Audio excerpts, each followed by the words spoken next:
My life feels overgrown. I'm distracted, overstimulated, and I'm definitely drinking too much coffee. It's time to turn down the volume on all of those things. And in order to do that, I've decided to start quite a drastic change in my life.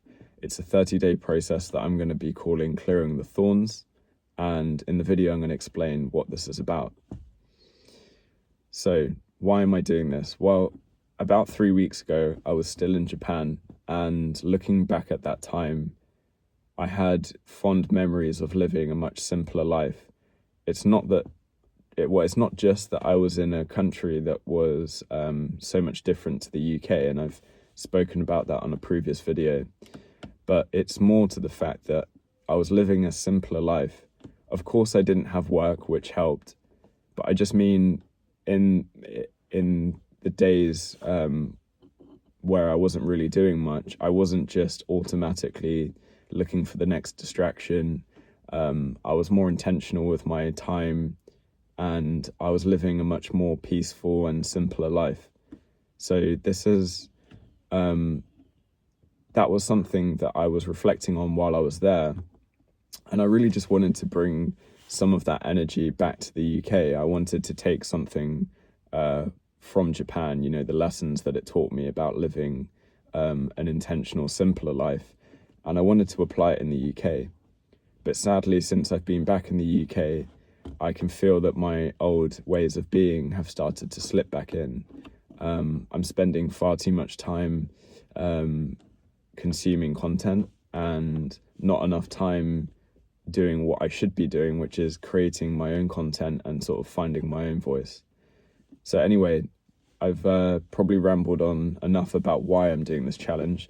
I'm going to now explain the 3 phases of this challenge, and hopefully by the end of it, you see that this could help you too, and you can join me. So I'm changing my life in 3 ways. I'm changing my life digitally, I'm changing my life environmentally, and I'm going to try and change my life mentally as well. So the first one, digital. This is about removing and sort of detoxing myself from all optional tech. So this is like, apps, social media apps, game apps, anything that I don't need. And the only things now I have on my phone are just sort of the bare necessities to get me around. Maps, texts, finances, and those kinds of things. All of those are still there, but all of the time-sucking applications that we often all have on our phones, those are all removed. And for the next 30 days, I'm sort of going to detox myself from this sort of overstimulated ranges of software, I suppose. So that's the first big step. And if you're interested in that kind of thing, I actually stole that idea from a guy called Cal Newport, who wrote a book called Digital Minimalism. So if that sounds like it might be up your street, you should definitely have a look at that book. So then the second piece of this is environmental. And what I mean by that is not necessarily like saving the environment, but like my local environment. So it's keeping my room tidy, the house tidy, doing some form of cleaning every day. And this is kind of like a physical declutter, as it were. I'm also, throughout the 30-day process, going to try and give away things that I no longer need, or sell them. And if no one wants them, unfortunately, I'll just have to throw them away. I'm not a hoarder, but I do have a lot of unnecessary things that are kind of just gathering dust, and I just haven't got round to doing anything about it. So that's the second phase. It's just a physical clearing out, keeping tidy, not putting off the washing up for tomorrow morning, just doing it right there and then. And I strongly believe in the whole tidying and cleaning process because from my understanding, Zen Buddhist monks do it because they believe it cultivates the mind. And this leads us nicely to the second or third aspect of this 30-day challenge, which is the mental.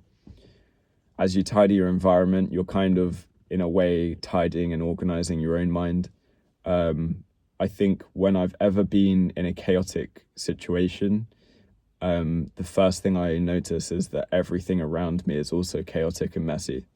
So by organizing those things, putting things where they belong, and staying on top of your tasks to clean and tidy every day, you have a much clearer mind, clearer heart. And the Zen Buddhist monks truly believe that. They actually believe that Buddha found enlightenment through the process of like cleaning and tidying, which is pretty cool. So yeah, the third aspect is mental. So like I said, the first two probably tie really well into that. But the third aspect of it is about creating a new habit of meditating every day. This is just so that I can really get in touch with my own thoughts, and yeah, for obvious reasons, I'm gonna try and meditate to sort of improve mental health and those kinds of things. So those are the three aspects of it. Throughout the 30-day process, I'm intending to document it along the way on a daily basis. I want to share my reflections. Was I tempted by anything? Did I have any setbacks? I want to share all of that with you guys. And like I said, I would love it if any one of you would join me on this process. Obviously, it's a big commitment. You're sacrificing quite a lot, but I think the net result is definitely going to be positive, and it's going to have a really tremendous impact on your life. So yeah, let's try and do this together. And yeah, I'll see you tomorrow for the update. Thank you for watching.